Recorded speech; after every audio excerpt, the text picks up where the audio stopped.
Shalom at maligayang pagbabalik sa Israel kasama si Aline. Ngayon, pumunta kami sa tuktok ng Bundok Carmelo upang makilala ang isa sa mga pinakadramatiko at mahalagang lugar sa kasaysayan ng Biblia. Ang lugar ng labanan sa pagitan ni Elias at ng mga pari ni Baal, kung saan ipinakita ng Diyos ang kanyang kapangyarihan at lakas sa harap ng buong bayan. At ating matutuklasan ang pangalawang lihim na hamon na ginawa ni Elias laban kay Baal. Kaya, kung handa na kayo, magsimula na tayo.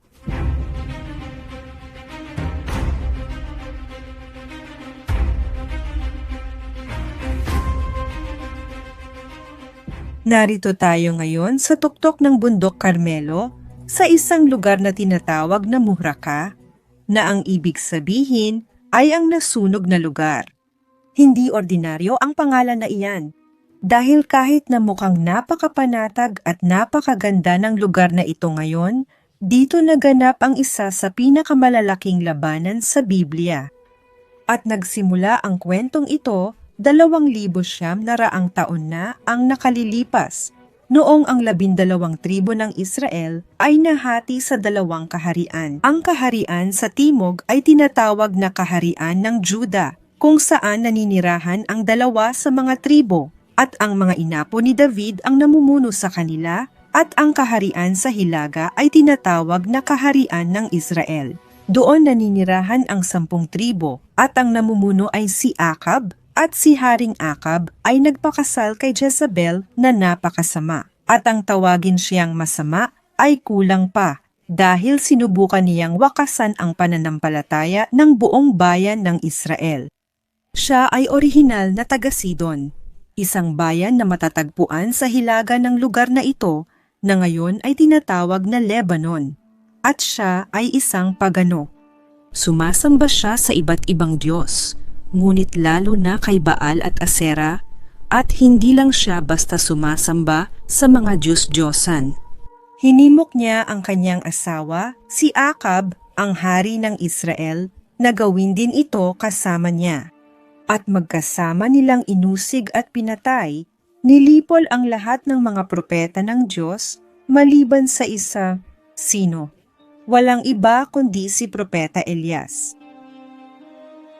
At si Jezebel, nagawang hikayatin ang malaking bahagi ng bayan ng Israel na sumamba kay Baal kasama niya. At saan? At saan nila ito ginagawa? Karaniwan sa mga matataas na lugar, sa tuktok ng mga burol at bundok. At ngayon, gusto kong ipakita sa inyo kung nasaan talaga tayo. Kaya sumama kayo sa akin at aakyat pa tayo ng mas mataas.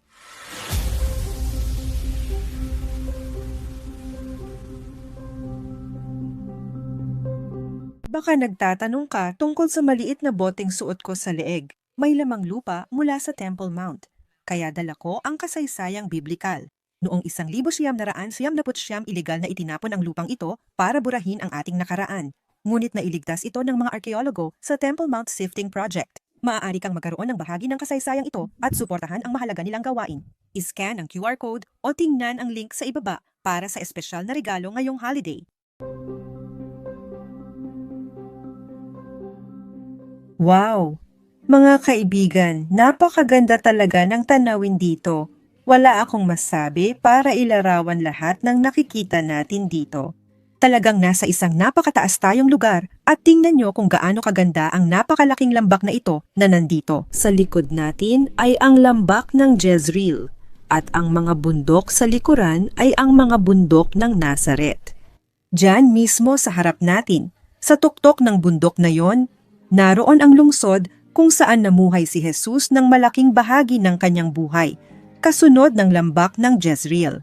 Dumating tayo sa pinaka-nakakatakot na lambak sa lahat, na siya namang lambak ng Armageddon at ang sinaunang lungsod ng Armageddon.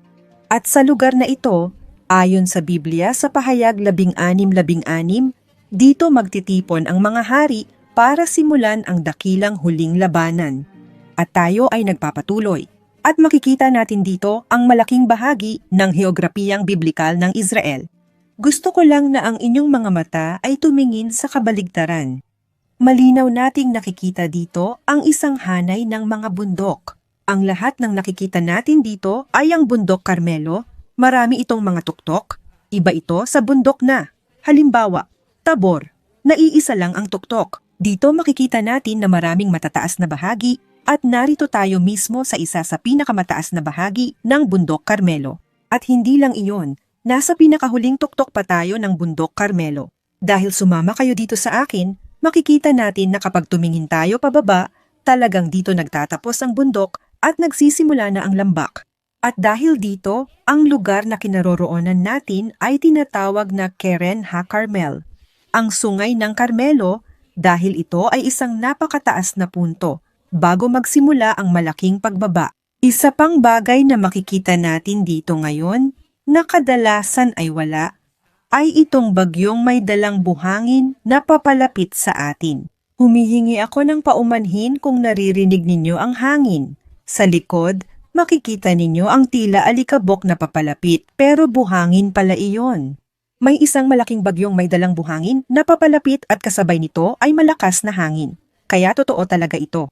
Nararamdaman na namin ang hangin at buhangin, paparating na talaga ang bagyo. At dahil dyan, sa loob ng ilang oras lang, mag-iiba na ng husto ang lugar, magiging kulay beige ang langit. Kaya maganda na dumating kami sa oras na ito, dahil naipapakita pa namin sa inyo ang buong lambak. Kasi pagkatapos ng ilang oras, halos wala na kayong makikita dito.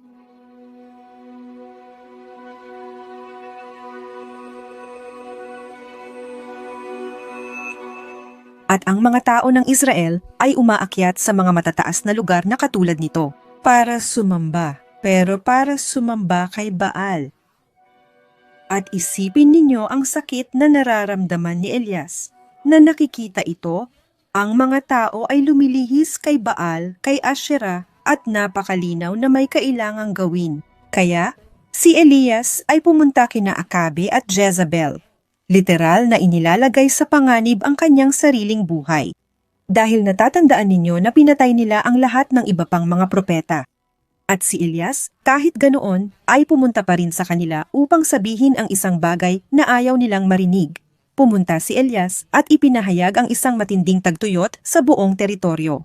Kaya't si Elias, ang tesbita mula sa mga naninirahan sa Gilead, ay nagsabi kay Akabe, "Buhay ang Panginoon, ang Diyos ng Israel, na aking pinaglilingkuran. Walang hamog o ulan sa mga susunod na taon, maliban na lamang kung ako ang magsabi." At dahil dito, kailangan tumakas at magtago ni Elias. At pagkatapos ng 3 taon, mas lalo pang nagalit sa kanya sina Jezebel at Akabe. Bumalik si Elias, pero hindi para humingi ng tawad o kapatawaran, kundi para magbigay ng hamon. Tinawag niya ang daan-daang propeta ni Jezebel at pati na rin ang buong bayan ng Israel. Saan? Dito sa lugar na ito, sa Muhraka. Makikita pa nga natin dito na may larawan ni Elias na kumakatawan sa sandaling ito. Isipin ninyo na ang buong lugar na ito ay punong-puno ng tao at ang mga tao at mga propeta ay lahat nakatingin kay Elias at hinihintay kung ano ang sasabihin niya. At pagkatapos ay inilabas niya ang kanyang hamon. Pagkatapos, lumapit si Elias sa lahat ng tao at sinabi, "Hanggang kailan kayo mag-aatubili at magdadalawang isip? Kung ang Panginoon ang Diyos, sundin siya. Kung si Baal, siya ang sundin." Ngunit hindi nagsalita ang mga tao kahit isang salita. Kaya sinabi ni Elias sa mga tao, "Ako na lang ang natitirang propeta ng Panginoon, at ang mga propeta ni Baal ay 450 lalaki. Dalhin ngayon ang 2 guya, hayaan silang pumili ng isa para sa kanila. At pagkatapos hiwain ito sa mga piraso, ilagay ito sa ibabaw ng kahoy, ngunit huwag maglagay ng apoy. Pagkatapos, tatawagin nila ang pangalan ng kanilang Diyos at tatawagin ko naman ang pangalan ng Panginoon. At mangyayari na ang Diyos na sasagot sa pamamagitan ng apoy, siya ang tunay na Diyos." At sumagot ang lahat ng tao. Magandang mungkahi ito. Pero bakit dito sa tuktok ng Carmelo ginawa ang hamong ito? Mabigat ang dalhin ang buong bayan dito. Kailangan nating tandaan na ang mga Kananeo at ang mga kalapit na bayan ay karaniwang sumasamba sa kanilang mga Diyos sa tuktok ng mga bundok. At dito mismo, tayo ay nasa 477 na metro sa taas ng dagat. Ito, sa teorya, ayon sa kanilang pananampalataya, ay dapat magbigay ng kalamangan sa mga pari ni Baal. Dahil isipin ninyo, kung sa ibang paraan, si Elias ay nagbigay ng hamon na ito sa lambak, isang lugar na mas komportable para sa lahat. Pero kung hindi nagawang magsakripisyo ang mga propeta ni Baal doon, sasabihin nila, hindi ito gumana dahil nasa lambak tayo, tinutugon lang tayo ni Baal sa tuktok ng mga bundok. At sa ganitong paraan nga, pinalalabas ni Elias na parang may kalamangan ang mga propeta ni Baal at Asherah. Wala silang magiging dahilan dahil hindi sila dinirinig ng Diyos nila dito. At sa parehong oras, alam ni Elias na, sa totoo lang, wala namang pinagkaiba kahit saan. Dahil ang Diyos na makapangyarihan, nasa lahat at nakakaalam ng lahat, kayang makinig at tumugon saan man tayo naroroon. At dahil doon, para sa Kanya talagang walang pinagkaiba kung nasaan man siya. Pero sinasabi rin ng Biblia na sa lugar na iyon ay may altar para sa Diyos, na alinman ay nasira o napabayaan na. Kaya marahil pinili rin ni Elias ang lugar na ito dahil sa kaibuturan, may koneksyon ito sa bayan ng Israel. At sinusubukan niyang iugnay sila sa kanilang tunay na kasaysayan, sa kanilang nakaraan. Tingnan ninyo ang pananampalataya at tapang ni Elias. Nandito siya, inilalagay sa panganib ang sarili niyang buhay, ngunit buo ang kanyang paniniwala na siya ay nasa tamang landas. Dahil sa totoo lang, ito na ang pangalawang hamon na ginagawa niya at ang unang hamon ay napagtagumpayan na ng Diyos ng Israel. At ano ang unang hamon? Ang unang hamon ay hindi hayagang binuksan at ipinahayag tulad ng pangalawa. Pero tiyak na nangyayari ito, at ito ang hamon tungkol sa ulan. Isipin ninyo kasama ko, si Jezebel, siya ang sumusuporta sa 450 propeta ni Baal, at dagdag pa ang 400 na propeta para kay Asherah. Sila ay parang pangunahing mag-asawang Diyos sa panteon noong panahong iyon, sa panteong pagano ng mga Kananeo. Si Baal ang Diyos ng mga bagyo, ulan, kulog at kasaganahan ng lupa, at si Asherah ang kanyang asawa, ang Diyos sa ina na nagbibigay buhay sa lupa. At ang tagtuyot na nangyayari noong mga panahong iyon ay tumagal na ng mahigit 3 taon. Nagdulot ito ng matinding problema sa agrikultura, sa kasaganahan ng lupa, at nagkaroon ng kakulangan sa pagkain. At ano pa bang mas mainam na paraan para patunayan sa lahat na hindi sina Baal at Asherah ang may kontrol sa ulan o sa lupa, kundi ang magdulot ng tagtuyot. Napatunayan ni Elias na hindi si Baal ang Diyos ng ulan, na hindi siya ang nagdadala ng ulan. 3 taon ng tagtuyot, daan-daang mga pari ang sumasamba at naghahandog kay Baal at Asherah araw-araw, ngunit walang nangyayari. Ang tagtuyot ay patunay ng katuparan ng salita ng Diyos sa pamamagitan ni Elias. Ngunit kahit pagkatapos ng mahigit 3 taon ng tagtuyot, hindi pa rin kumbinsido ang mga tao. Kinuha nila ang guya na dinala sa kanila, inihanda ito at tinawag ang pangalan ni Baal. Mula umaga hanggang tanghali, sumisigaw sila, "O Baal, sagutin mo kami." Ngunit walang narinig na tinig at walang sumagot sa kanila. At sila'y nagsimulang magtalon-talon sa paligid ng altar na kanilang ginawa. Nang tanghali na, nagsimulang tuyain sila ni Elias na nagsabi, "Sumigaw pa kayo ng mas malakas dahil siya ay Diyos." Baka siya ay nagmumuni-muni o abala sa ibang bagay o nasa isang paglalakbay, baka natutulog siya at kailangan pa siyang gisingin. At sila'y sumigaw ng malalakas at naghiwa-hiwa ng kanilang sarili gamit ang mga kutsilyo at sibat ayon sa kanilang kaugalian hanggang sa sila'y nabalot ng dugo. Pagkalipas ng tanghali, nagpatuloy sila sa kanilang pagpapahayag hanggang sa oras ng handog sa hapon. Ngunit walang tinig, walang sagot, at walang kahit anong pansin. Sa loob ng maraming oras, sinubukan ng mga propeta ni Baal ang lahat ng kanilang makakaya, ngunit wala silang natanggap na sagot. Umabot pa sila sa pananakit ng sarili, sinugatan nila ang kanilang mga katawan hanggang sa dumugo. At talagang walang nangyari.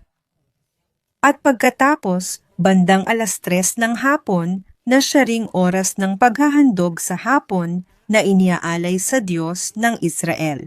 Pagkatapos, inihanda ni Elias ang kanyang altar. Tingnan ninyo, may simbahan dito sa likod natin. Pasukin natin ito at tingnan natin ng malapitan ang kanilang altar. Sumama kayo sa akin.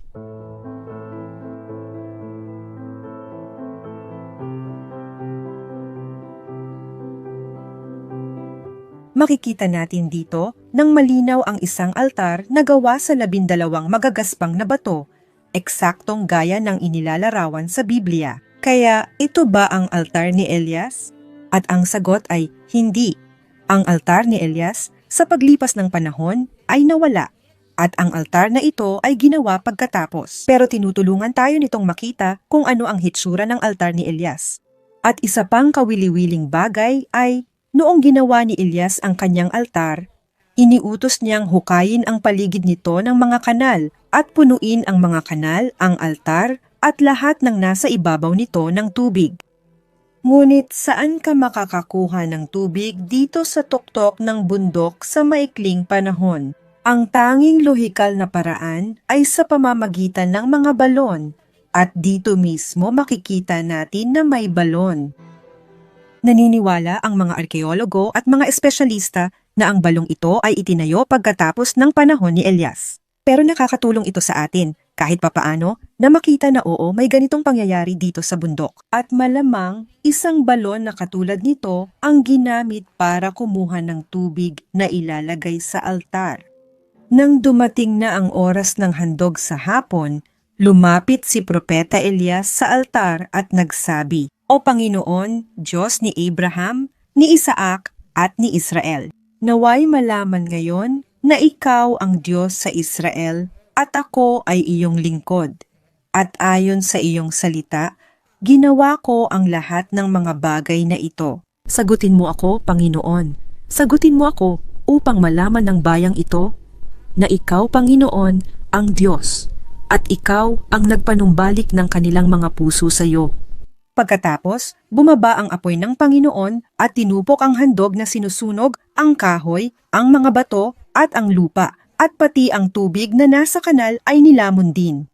Nang makita ito ng mga tao, lahat sila ay nagpatira pa, na ang mukha ay nakadikit sa lupa at nagsabi, "Ang Panginoon ang Diyos, ang Panginoon lamang ang Diyos." At pagkatapos, hinuli ni Elias ang mga pari ni Baal, dinala sila sa ilog Kishon, at doon niya sila tinapos. Saan nga ba ang ilog Kishon? Nasa likod lang natin, makikita natin ang sapa na dumadaan sa ilalim ng mga tulay. Ito ang ilog Kishon na binanggit sa kwento sa Biblia. At pinapatunayan nito, muli na tayo ay nasa tamang lugar. Hindi ko masasabi sa inyo kung eksakto bang dito, doon, o 5 metro pa doon, ang altar ni Elias. Pero maipapangako ko sa inyo na tayo ay nasa tamang lugar. Dito, malapit lang sa atin, ilang metro lang mula sa kinalalagyan natin, dito nagpakita ang kapangyarihan ng Diyos, hindi lang kay Elias, kundi para sa lahat ng taong narito noon. Ito ang naging malaking hamon. Pero ang mga himala sa lugar na ito ay hindi dito nagtatapos. Ang huling dagok laban kay Baal ay paparating pa lamang at makikita natin kung paano at saan ito nangyari. Sa aking palagay, isa ito sa pinakamakapangyarihang lugar sa buong kasaysayan ng Biblia ng Israel. At ano ang nangyari pagkatapos? Si Elias at ang kanyang lingkod ay umakyat muli dito sa itaas. sa isang lugar kung saan nila makikita ang dagat. At kapag tumingin tayo doon sa malayo mga kaibigan, eksakto yan ang nakikita natin. Nakikita na natin ang dagat Mediteraneo. Ngayon, dahil papalapit na ang bagyo sa atin, medyo mahirap na. Pero sa isang tuyong araw, literal, sa panahon ng tagtuyot na tulad ng sa kanila, klarong-klaro nilang nakikita ang dagat at tinitingnan nila ito ng matagal at dahan-dahan. Nakikita nilang may papalapit na ulap at ang ulap na iyon ay lumalaki, lumalaki, lumalaki at nagiging isang malaking bagyo, isang malakas na ulan. At nakakapasok ito sa buong teritoryo at natatapos ang matinding tagtuyot na iyon. Pinapatunayan nito kung sino talaga ang tunay na may-ari ng mga ulan. Hindi si Baal. Nasaan ang mga pari ni Baal? Dito sa ibaba, sa ilog Kishon, patay na ang mga pari ni Baal. At kahit patay na ang mga pari ng Diyos ng ulan, dumating pa rin ang ulan. Dahil ang nagdadala ng ulan sa Israel at sa buong mundo ay ang Diyos lamang. Ang Diyos na makapangyarihan sa lahat, nasa lahat ng dako at nakakaalam ng lahat na nagpakita dito. Sa dalawang hamon na ito, ang isa ay mas lantad sa altar, ngunit ang isa naman ay mas palihim, tulad ng madalas na paraan ng pagpapakita ng Diyos sa atin. Minsan nandoon siya, ipinapakita kung sino siya at ang ginagawa niya. Pero kahit ganoon, hindi pa rin lahat ng tao ay nakakakilala sa kadakilaan ng Diyos. Kaya minsan, maaaring sa mga tagong paraan at minsan naman sa mga talagang hayag na paraan. Pero ang Diyos ay narito sa ibabaw ng bundok Carmelo at pati na rin sa buong mundo. Sana nagustuhan ninyo at nahanap ninyong interesante ang video natin ngayong araw. Kung nagustuhan ninyo, huwag kalimutang mag-like at i-share sa inyong mga kaibigan at pamilya. At magkikita tayo sa susunod na linggo.